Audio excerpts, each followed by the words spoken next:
the Lost Dutchman and Superstition Mountain photo album, and these are the points of interest. Hi, I'm Mitch Waite. I've roamed the Superstition Mountains for well over 40 years, and I'll be your guide in the tour looking at points of interest of the Superstition Mountains and the Lost Dutchman's gold mine. So this is what it's all about. Gold. The gold from the Superstition Mountains was so pure that you could cut it with a pocket knife.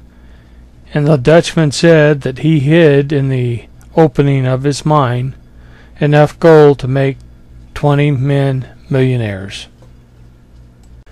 As seen from almost anywhere in the Valley of the Sun, the main bluff or Superstition Mountain, and it is a very prominent landmark. But most people don't realize that the Superstition Mountain range includes almost everything from Apache Junction to Roosevelt Lake, and bound on the north and south by the Salt River and US 60.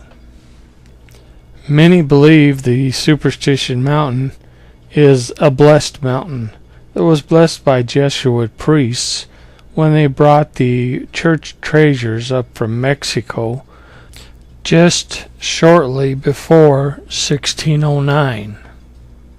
They deposited the treasure in the mountains for safekeeping, to keep it away from the King of Spain that wanted the gold to be melted down and shipped back to Spain. The King of Spain found out about the treasure that was hidden, and so he basically fired the Jesuits and put a new person in charge, Pedro de Peralta, who also established Santa Fe during the year 1609. So this kind of gives us an idea of who owned the area. Now, probably the second most well-known mountain in the Superstition Mountain range is Weaver's Needle. Weaver's Needle has been referred to several times during the Dutchman's clues and other clues that have been given by the Spaniards. Weaver's Needle is supposed to be able to be seen from the Dutchman's mine looking south. There is another needle behind the Superstition Mountain, which is known as Miner's Needle. Now, this particular mountain is more well known because of the eye that is located needle, and in Barry Storm's Lust for Gold, the moonlight would shine through that hole and show where the Lost Dutchman's mine was located. Another landmark very close to Miner's Needle is called Castle Rock, also known as the Spanish Graveyard, simply because in the early 1900s, Lost Dutchman researchers found evidence of a massacre or a big fight with the Indians, in which there was a lot of artifacts left behind and a lot of, I guess, dead bodies. In the early 1900s, the skeleton remains of a woman was found in a cave at the bottom of a bluff. This cave became known as Dead Woman's Cave.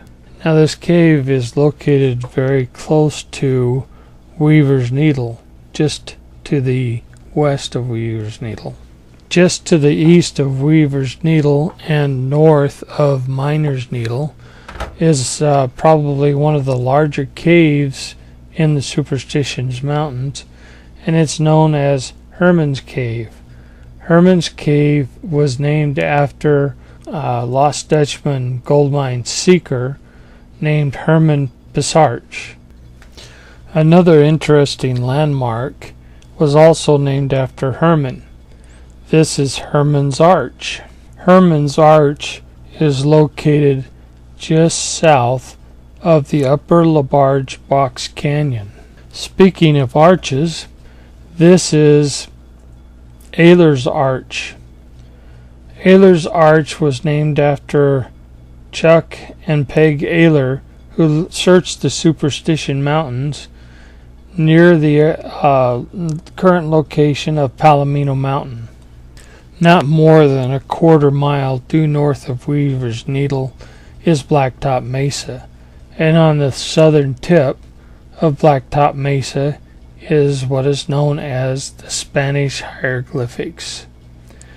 Now, the Spanish hieroglyphics are believed to be some type of locator map to be able to locate two burials and a mine, which corresponds to the priest map.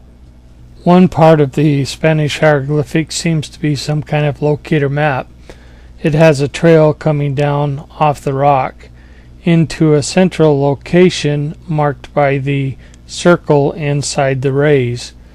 That is supposedly Weaver's Needle. And then you see several lines emanating from this sunburst, and two of them have circles, which means they are buried, and one real short one is a kind of like an upside down U, which says that it's an opening or a cave, or possibly a mine. Now, on top of the sunburst is another couple of petroglyphs, a part of the Spanish hieroglyphics. One is a large sunburst, which has a circle inside of the sun with a dot, which means that it's been a blessed treasure. Now, a sunburst usually means that the treasure is fabulous, very, very rich. There's 18 rays around the sun, and some of these rays may be pointing in a certain direction. But as you can see, the sun rock has been moved, so we don't know exactly where the rays were pointing at. Right next to it is the word ORO, or oro, which of course in Spanish means gold.